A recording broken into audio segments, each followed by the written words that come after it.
भारत के कश्मीर में स्थित पहलगाम में हुए आतंकी हमले के बाद केंद्र सरकार द्वारा कड़े कदम उठाए गए हैं और इनमें से एक है पाकिस्तान से आए शॉर्ट टर्म वीजा धारकों को उनके देश वापस भेजने से जुड़ा हुआ, जिसमें इंदौर पुलिस द्वारा अभी तक केवल 3 व्यक्तियों को रवाना किया जा चुका है और अन्य लोगों को चिन्हित किया जा रहा है।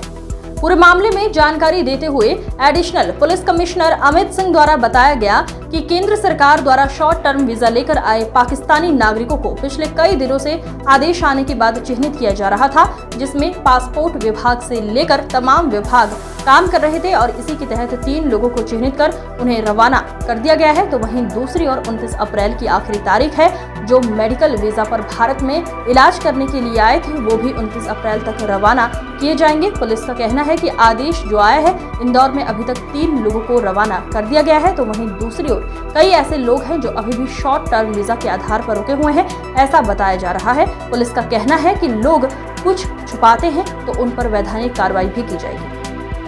केंद्र सरकार ने जिस तरह से पहलगाम में हमला हुआ उसको देखते हुए एक एडवाइस जारी करी थी। जो पाकिस्तानी नागरिक हैं जो यहाँ पर वीजा पे रह रहे हैं उनको देश छोड़ने को लेकर एक फरमान जारी किया था। इंदौर पुलिस किस तरह से इन लोगों को ट्रेस कर रही है और वापस पाकिस्तान में? देखिए, सारे लोग चिन्हित हो गए। शॉर्ट टर्म वीज़ा के तहत जो यहाँ आए थे उन सबको पाकिस्तान जाने के लिए रुखसत कर दिया गया। ऐसे 3 लोग इस कैटेगरी में आते थे जो शॉर्ट टर्म वीज़ा के तहत यहाँ आए थे और तीनों की रवानगी सुनिश्चित कर ली गई है।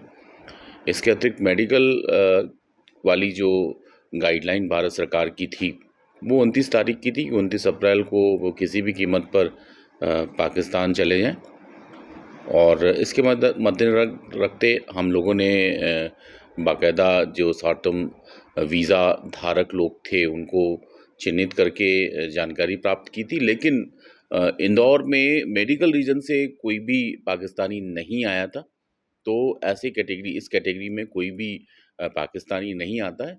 हमारे इंदौर में जितने भी पाकिस्तानी शॉर्ट टर्म वीज़ा वाले थे उनकी रवानगी सुनिश्चित कर ली गई है, वेरीफाई कर रहे हैं और अगर कोई पासपोर्ट एक्ट की अवहेलना करता है, वायलेशन करता है, अपनी पहचान छिपाता है और वो अपनी जानकारी थानों को नहीं देता है तो निश्चित तौर पे पासपोर्ट एक्ट के तहत उसके विरुद्ध कार्रवाई की जाएगी, जिसमें 3 वर्ष की सजा का प्रावधान है।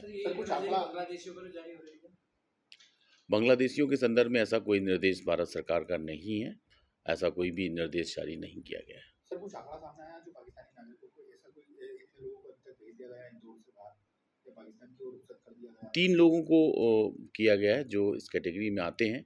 अधिकांशतः जो इंदौर के पॉइंट ऑफ व्यू से देखा जाए तो बहुत सी पाकिस्तान की जो लड़कियां हैं उनका विवाह इंदौर के लोगों से हुआ है, तो वो लॉन्ग टर्म वीज़ा पर हैं तो और उनकी कुछ की नागरिकता भारत की मिल गई है। तो इस दृष्टिकोण से अधिकांश जो इस तरह की हैं वो लॉन्ग टर्म वीज़ा पे हैं। लॉन्ग टर्म वीज़ा डिप्लोमैट और ऑफिशियल के संदर्भ में भारत सरकार का कहना है कि उनके विरुद्ध कोई कार्रवाई न की जाए।